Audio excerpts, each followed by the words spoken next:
Breaking Bharat में बात और शुरुआत जिन 6 बड़ी खबरों की करेंगे उनका सीधा सरोकार आपसे है। वो 6 बड़ी तस्वीरें क्या हैं आपकी टीवी स्क्रीन पर। दरअसल डॉक्टर मनमोहन सिंह जिनका निधन हुआ है और अब उनके स्मारक को लेकर बीजेपी कांग्रेस के बीच सियासत जारी है। तो वहीं मस्जिद के सामने यानी कि संभल की जामा मस्जिद के सामने आज पुलिस चौकी की नींव रखी जाएगी।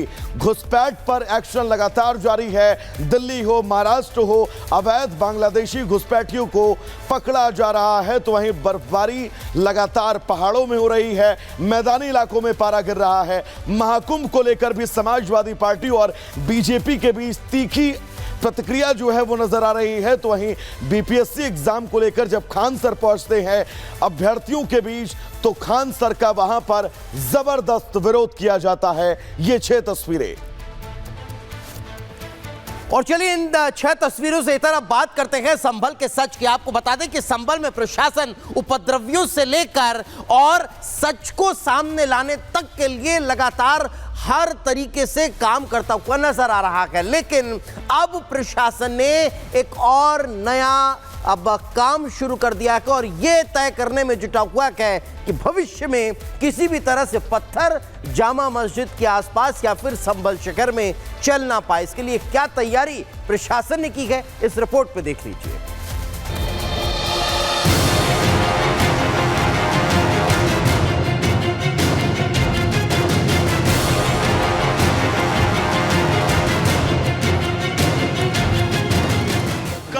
व्यवस्था की जरूरत,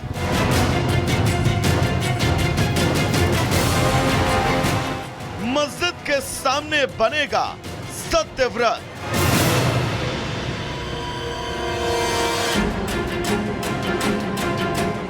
पत्थरबाजों पर लगेगी लगाम,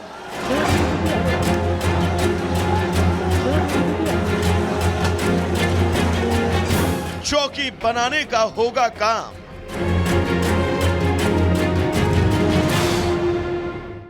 संभल में वैसे तो प्रशासन इन दिनों सनातन की सच्चाई की तलाश पूरी गंभीरता से कर रही है, लेकिन शुक्रवार को अचानक संभल की उस जमीन पर हलचल तेज हो गई जहां से पूरी कहानी की शुरुआत हुई। अचानक ही पुलिस के सिपाही और कुछ लोगों ने जमीन को नापना और फिर उस पर लकीर खींचना शुरू कर दिया।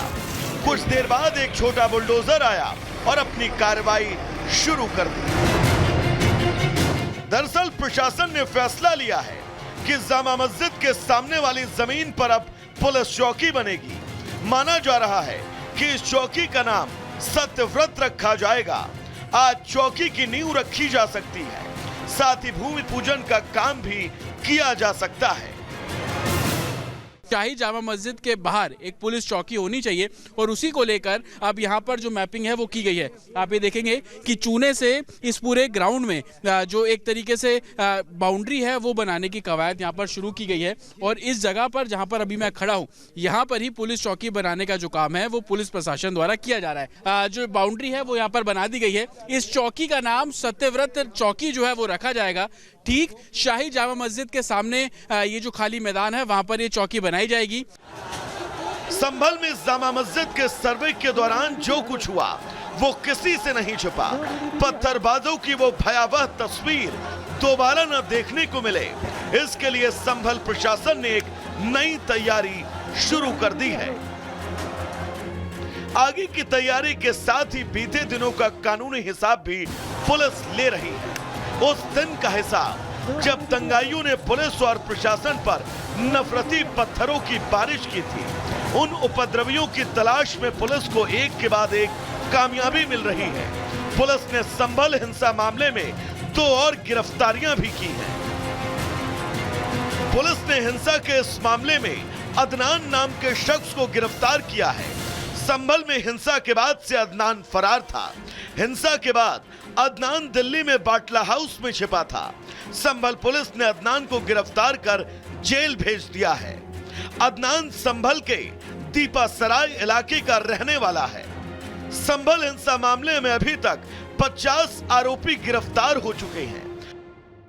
तो एक तरफ जहां पत्थरबाजों पर लगाम कसने के लिए चौकी तैयार की जा रही है, तो दूसरी तरफ संभल में बावड़ी समेत सनातन के पद चिन्हों की खोज की जा रही है। शाही जामा मस्जिद से 100 मीटर की दूरी पर एक और कूप को प्रशासन ने चिन्हित किया है, जिसे लेकर आज खुदाई का काम किया जा सकता है। साथ ही बावड़ी की खुदाई भी जारी रहने वाली है। संभल में एक सर्वे अब और कई कहानियों का साक्षी बन चुका है। सनातन के निशान मिलने के साथ ही प्रशासन इस बात की पूरी कोशिश कर रहा है कि इस इलाके में दोबारा हिंसा जैसे हालात न बने और न ही दोबारा संभल में उपद्रवी अपना सर उठा सके। Bureau report, Republic Bharat.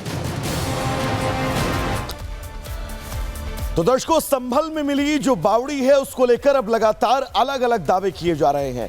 Republic Bharat ने संभल की ही एक रियासत के राजा चंद्रविजय सिंह से बातचीत की है और चंद्रविजय ने यह दावा किया है कि खुदाई में मिली बावड़ी उनके ही राज परिवार की है और लोग इस बावड़ी पर सिर्फ और सिर्फ बिना किसी बात के भ्रम फैला रहे हैं। पूरी खबर विस्तार से इस रिपोर्ट के जरिए। चंद्रविजय जी, बावड़ी पर कई लोगों ने अपना अधिकार जता दिया है। लोग कह रहे हैं कि हमारी है, लेकिन सच्चाई तो देखिए रिपब्लिक भारत अब सामने ला रहा है। आपको हम कैमरे पर जब लाए। अब देखिए, अब क्लेम तो कोई भी कर सकता है। कोई लाल किले पे कर लेता है, कोई कुतुब मीनार पे कर लेता है। तो ये तो एक छोटी सी बावड़ी है जी, करने को तो मैं किसी को नहीं रोक सकता, परंतु ये है हमारे परिवार की। आपके परिवार की। तो जिन लोगों ने आकर पिछले 2-4 दिनों में कहा कि ये बावड़ी हमारी है, नाम भी अगर मैं लूं तो शायद आप उस पर गुरेज ना करें। मैं परिचित नहीं हूँ उन लोगों से, मैं कभी मिला नहीं हूँ, मैं उनसे परिचित नहीं हूँ, मैंने उनका नाम नहीं सुना और मैं उन्हें जानता नहीं हूँ। क्या बावड़ी के अलावा और ऐसी कहीं जमीनें हैं जिसको लेकर पूरे देश में विवाद हो, लोग मालिकाना हक जताते हो, लेकिन वो आप ही की प्रॉपर्टी है? अब इतने बड़े तो हम थे नहीं कि और बहुत सी प्रॉपर्टीज़ हैं, मगर हाँ कुछ कुछ ऐसी हैं, चंदौसी में ही हैं 2-1 और प्रॉपर्टीज जिस पे लोगों का कब्जा है।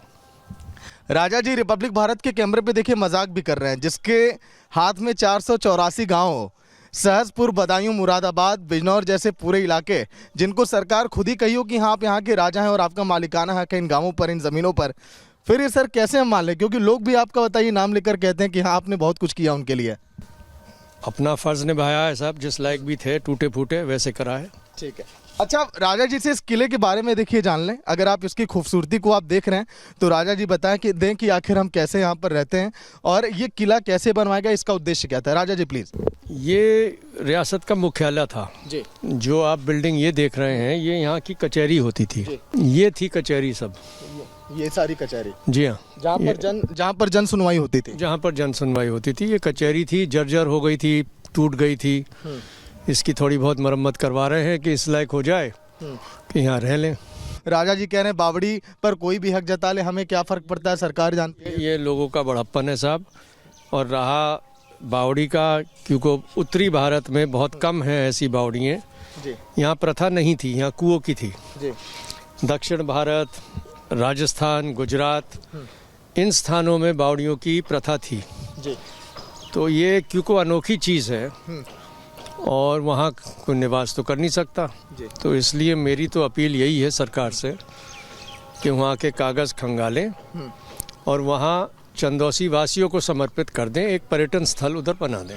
राजा जी, अगर बावड़ी मान लीजिए पर्यटन क्षेत्र अगर घोषित हो जाए, लोग वहाँ पर आए, क्योंकि योगी सरकार लगातार चाह रही है जो इस तरह की ज़मीनें हैं, प्रयासरत है योगी सरकार कि पुरानी जो इमारतें हैं उनका रिपेयर हो और काम में आए, पर्यटन बढ़े उत्तर प्रदेश में। और उत्तर प्रदेश में बहुत पोटेंशियल है पर्यटन बढ़ाने के लिए और मैं समझता हूँ कि ये सरकार इस विषय में सीरियस है। तो योगी सरकार की आप तारीफ करेंगे यहाँ पे? इस विषय में ज़रूर करूँगा।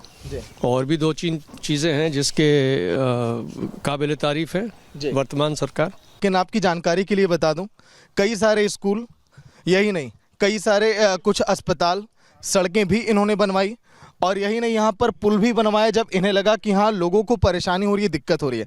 राजा जी आपने पुल बनवाया, सड़कें बनवाई, स्कूल भी बनवाए, इस तरह भी हमने सुना। सब जनता की मेहरबानी थी, उन्होंने वोट दिए और वो निभाने का प्रयास करा।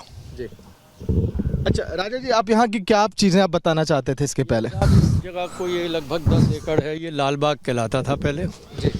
तो इधर वो कुछ बुजुर्गों की समाधियाँ हैं, इधर एक छोटा सा मकान होता था जिसे राम निवास कहते थे। इन